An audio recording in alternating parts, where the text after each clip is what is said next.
Hey guys, we're doing something a little bit strange this week. I'm going to be doing a review on my own. That's not to say that Vanessa won't be back on the weekend. She will be. This is just something that we're going to do during the week, just so we can get a bit more content out there. So, let's see how we go.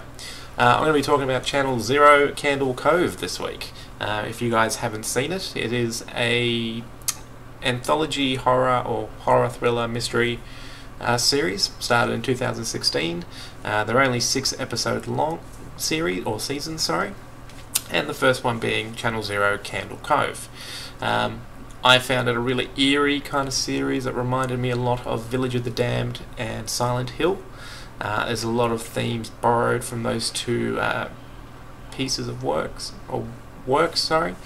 and it follows the story of Mike Painter, played by Paul Schneider, who is a child psychologist with a very dark secret from his past, all linked to a show, or a kids' TV show, called Candle Cove. Now, he's one of the only people that can remember the show, other than his childhood friends. So, around the same time that the show was airing it back in 1988, when he was a kid, with his twin brother, 5 kids went missing, and one of them included his twin brother, Eddie. Now, they were subsequently found dead, except for Eddie, which is part of the mystery.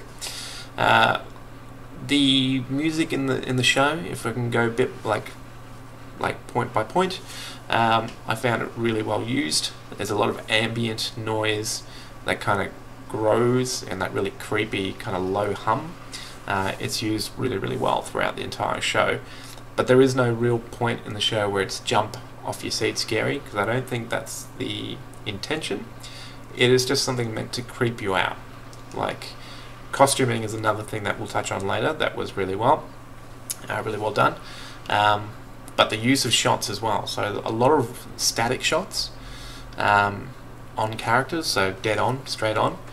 And then there was also a lot of wide pans, like kind of flowing shots that captured a scene with multiple stories. I'll put an example in the video just to show you, but it's a scene where Amy, who I will explain who she is later on, is leaving a restaurant, a Chinese restaurant, and calling Simon for a quick hookup, and then you can see kids in the background as she drives away, crossing the bridge. Now, these 4 kids, as it turns out later on in the show, have been influenced by Candle Cove, which has started appearing on TVs mysteriously the moment that Mike Painter comes back to Iron Hills.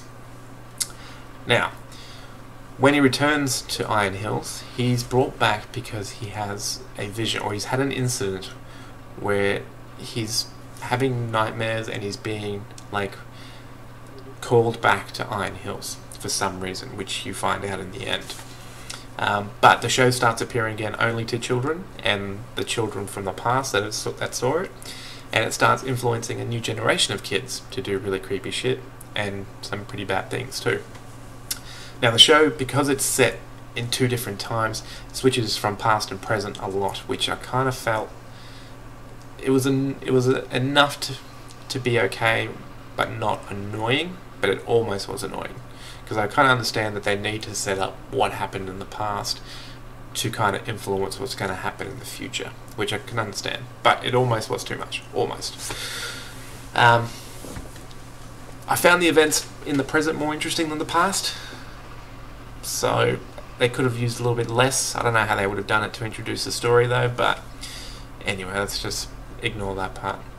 Like I said before, there are some really cool costumes in this show, some really creepy kind of costumes. Like, my favourite would have to be the Tooth Fairy and the fire lady, or the fireman at the end, which is just really, yeah, it's really good costume. I haven't seen a good costume in a TV show like that for a while. Maybe Game of Thrones, but anyway.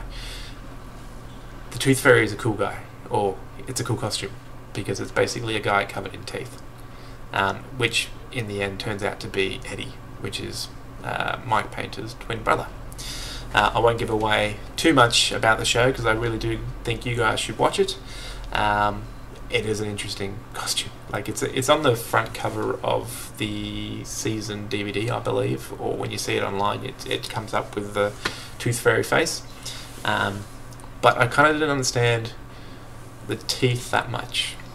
Like I could understand that in the show, Eddie, who was Mike's twin brother, had an extra tooth, and when he was convincing kids to go to Candle Cove, which you'll find out in the show why he's doing that, the toll to get to Candle Cove was a tooth. So all these kids were ripping out their teeth after they'd been brainwashed by the show. And then later on you see Mrs. Booth, or Ms. Booth, giving Eddie, the Tooth Fairy, / Tooth Fairy, teeth. But there was no kids. So that's just something I thought maybe could have been elaborated a little bit more. But the costume itself was really, really effective. I kind of thought, is he trying to start a Tooth Fairy racket like in South Park? But anyway, it might be it's an eye for an eye. Instead of an eye for an eye, it's a tooth for a tooth, because the whole kind of theme is very similar to the Silent Hill theme of a girl was different, and was bullied as a kid and then tapped into these psychic super crazy powers, which I've kind of given it away now, but anyway. There are some things that aren't explained completely in the show, which I think sometimes works, but there's enough answered in the finale that you kind of feel, okay, I'm happy not to know the rest of it. That leaves it being really mysterious, but I've got a result, or a resolution, a resolution basically, which I really, really liked. It's really well acted. Paul Schneider does a really good job of being this really kind of quiet, calm, cool, soft-spoken, and generally slow-moving character, which makes him weird, but makes him engaging to watch. I kind of compared him to a praying mantis. Like, he was just really slow-moving, but I was waiting for him to snap and like break someone's head or rip someone's head off, basically. But it never really happened, so that kind of gets you're waiting for it, but you don't ever get it, which is, I guess, is kind of annoying. But still, if that's how he was told to act, he did it really well, like really, really well, and I made him an engaging character to watch. Even when he gets beaten up, like midway through the season, he's still in the same demeanor. Like he doesn't get hysterical at any point that I remember, which is kind of interesting. Apart from that, Amy is my second favourite. So she's played by Luisa de Oliveira.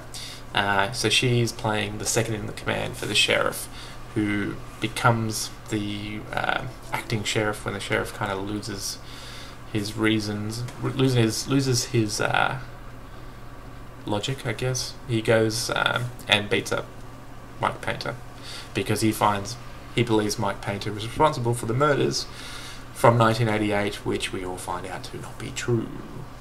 But I won't.